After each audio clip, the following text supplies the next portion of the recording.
Good morning to all of you. देखिए students, हम जो टॉपिक पढ़ रहे हैं आजकल वो है 18वीं शताब्दी में भारत की सामाजिक स्थिति क्या थी। ये हमारा क्वेश्चन है और इसमें मैंने आपको कल कुछ पॉइंट्स बताए थे, जैसे कि परिवार के बारे में, उस समय जो जाति प्रथा प्रचलित थी उसके बारे में, और दास्ता के बारे में, स्त्रियों की स्थिति के बारे में। ये कुछ पॉइंट्स हमने डिस्कस किए थे इम्पोर्टेंट। आज जो हमारा डिस्कशन रहेगा वो बेसिकली 2 पॉइंट्स का रहेगा और उसके बाद ये टॉपिक खत्म हो जाएगा। एक तो 18वीं शताब्दी में शिक्षा व्यवस्था किस प्रकार की थी और दूसरा कि हिंदू मुस्लिम संबंध किस प्रकार के थे।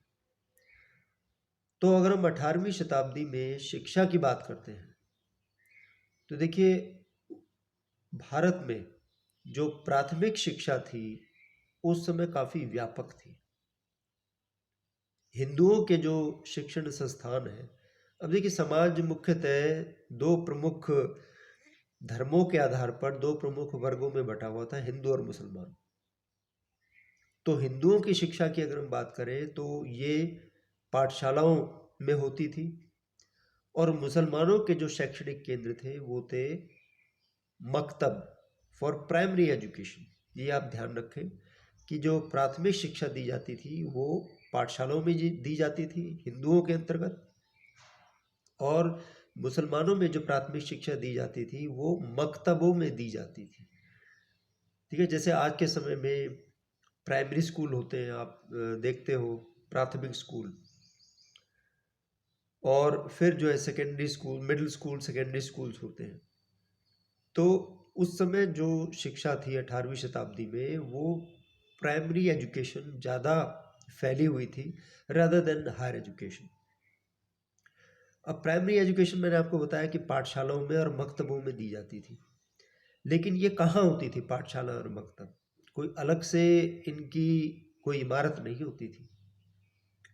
ये तो जैसे पाठशालाएं हैं वो प्राय मंदिरों से जुड़ी होती थी।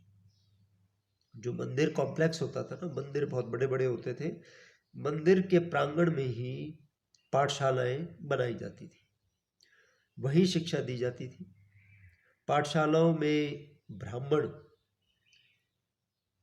और मुसलमानों के जो शैक्षणिक केंद्र होते थे मकतब, ये मस्जिदों से जुड़े होते थे। जैसे हिंदुओं की जो पाठशालाएं होती थी वो मंदिरों से जुड़ी होती थी, ऐसे ही मुसलमानों की जो पाठशालाएं होती थी वो मकतबों यानी मस्जिदों से जुड़ी होती थी। मकतब मस्जिद से जुड़े होते थे और जो पाठशालाएं होती थी वो मंदिरों से जुड़ी होती थी। हिंदू जो पाठशालाएं होती थी उनमें जो ब्राह्मण थे वो शैक्षणिक कार्य किया करते थे, ठीक है, और मकतबों में, मस्जिदों में मौलवियों द्वारा मुस्लिम शिक्षा प्रदान की जाती थी। अब प्रश्न ये है कि शिक्षा किस प्रकार की होती थी, क्या क्या पढ़ाया जाता था। एक तो पढ़ने लिखने के काबिल बनाया जाता था, the student can read and right both. उनको अंक गणित की जानकारी दी जाती थी, सच्चाई, ईमानदारी, आज्ञा पालन, बेसिकली जिसे आज हम नैतिक शिक्षा बोलते हैं, मॉरल एजुकेशन, धर्मनिष्ठा, इस तरह की शिक्षा पर ज़्यादा जोर दिया जाता था। इस कल की तरह विषय नहीं थे कि गणित हो गया और विज्ञान हो गया, सामाजिक विज्ञान हो गया, अंग्रेजी, हिंदी, ऐसे विषय नहीं थे उस समय।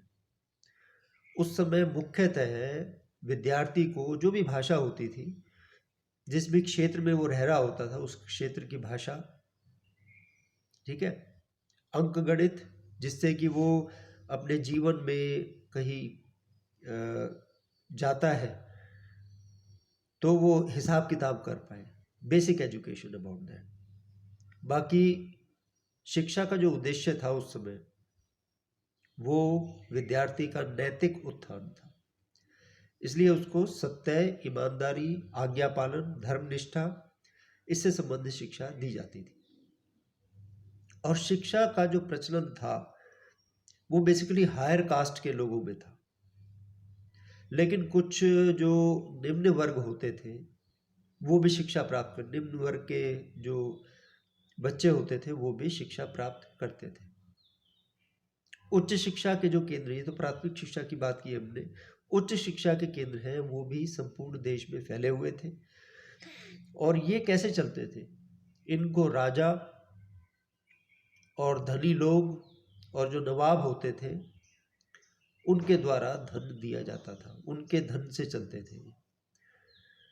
हिंदुओं के उच्च शिक्षा केंद्र को तौल या चतुष्पाठी कहा जाता था। तौल या चतुष्पाठी।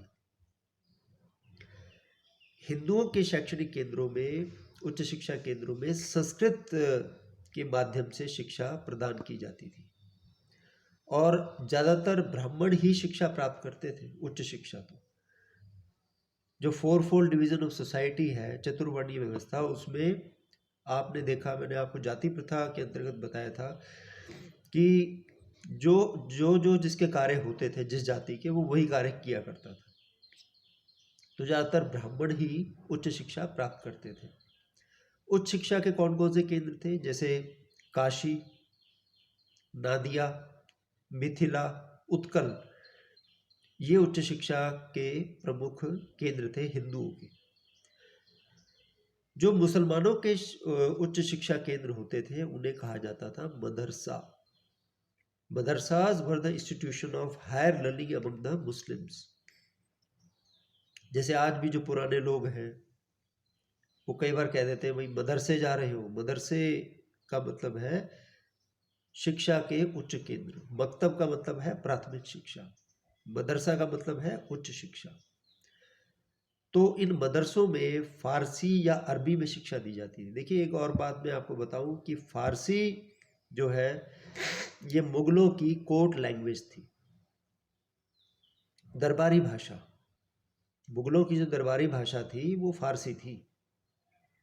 अरबी भी कुछ लोग सीखा करते थे और हिंदू मुसलमान दोनों के द्वारा ही इस फारसी भाषा को लिखा पढ़ा जाता था क्योंकि ये कोर्ट की लैंग्वेज थी। अरबी भाषा का जो अध्ययन है वो ज़्यादातर कट्टर मुसलमान करते थे। मुसलमानों के जो उच्च शिक्षा के केंद्र थे उसमें बंगाल, पटना, बिहार ये प्रसिद्ध थे। अच्छा, उस समय की शिक्षा के दो पहलू थे। एक तो शिक्षकों का समाज में बहुत सम्मान किया जाता था। दूसरा, अगर हम ये देखें साक्षरता को, तो 18वीं शताब्दी में साक्षरता ब्रिटिश काल से कम नहीं थी। मतलब ऐसा नहीं था कि भारत में जो साक्षरता थी वो मुस्लिम राज में बहुत कम रही हो। It was more or less equal as compared to the British times. लेकिन शिक्षा प्रणाली में बहुत सी त्रुटियां भी थी। जैसे कि प्राथमिक शिक्षा का जो स्तर था वो आधुनिक मानदंडों के हिसाब से देखा जाए तो अपर्याप्त था। It was insufficient, इनएडिक्वेट। फिर एक बहुत बड़ी कमी जो थी, स्त्रियों को, कन्याओं को शिक्षा से वंचित रखा जाता था। फिर जो शिक्षा दी जाती थी दैट वाज ट्रेडिशनल, परंपरागत शिक्षा दी जाती थी। वेस्ट की तरह वहाँ पे भौतिक विज्ञान या भौगोलिक जानकारी या वैज्ञानिक विषयों की जानकारी नहीं दी जाती थी विद्यालयों में या हायर एजुकेशन इंस्टीट्यूशंस में।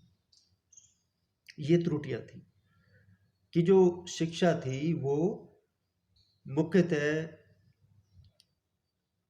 मेल काउंटर पार्ट्स को दी जाती थी, फीमेल्स के लिए शिक्षा का कोई प्रावधान नहीं था। दूसरी बात ये कि शिक्षा बहुत ही परंपरागत थी। जो परंपरागत विषय हैं, संस्कृत का ज्ञान करवाना या फारसी का ज्ञान करवाना, मॉरल एजुकेशन, लेकिन साइंस की तरफ कोई ध्यान नहीं दिया गया। भौतिक विज्ञान या जीव विज्ञान या और जो रसायन विज्ञान है या भौगोलिक जानकारी है, अन्य वैज्ञानिक विषय, उनके बारे में जानकारी नहीं दी जाती थी। तो ये आधुनिक भारत के निर्माण में बहुत बड़ी बाधा थी। ठीक है, ये तो बात होगी शिक्षा प्रणाली की। अब जो लास्ट पॉइंट इस क्वेश्चन का हम डिस्कस करने जा रहे हैं वो है हिंदू मुस्लिम रिलेशंस। हिंदू मुस्लिम संबंध किस प्रकार के थे उस समय। तो देखिए, ये जान के आश्चर्य होगा कि उस समय हिंदू मुस्लिम संबंध बहुत सौहार्दपूर्ण थे, मैत्रीपूर्ण संबंध थे। एक तो बहुत बड़ा कारण ये था कि उस समय तक औरंगजेब की मृत्यु हो चुकी थी। आप जानते हैं कि 1707 में औरंगजेब की मृत्यु हो गई थी, तो उसके समय की जो धर्मांधता, जो कट्टरता थी, वो समाप्त हो चुकी थी। उस कट्टरता का अंत हो चुका था।